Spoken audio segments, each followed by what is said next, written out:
Here's the recipe for my chicken sandwich with hot honey, halloumi, and truffle mayonnaise. Cut the top off the garlic bowl, drizzle with oil and a pinch of salt. Place into the oven for 35 to 40 minutes, then allow to cook. Add mayonnaise, Dijon mustard, lemon juice, roasted garlic, salt, pepper, truffle oil, and mix until well combined. Season chicken breast with paprika, onion powder, garlic powder, salt and pepper. Slice halloumi, then season your tomatoes with salt and pepper.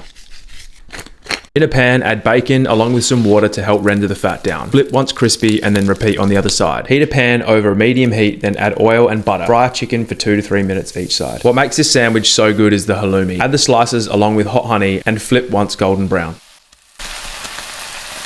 A lot of people ask what my favourite bread is. For me, it's sourdough. Can't say no to a freshly baked loaf. Hope you all enjoy the sandwich.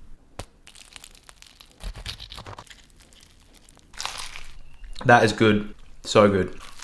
Oh, the flavors, next level.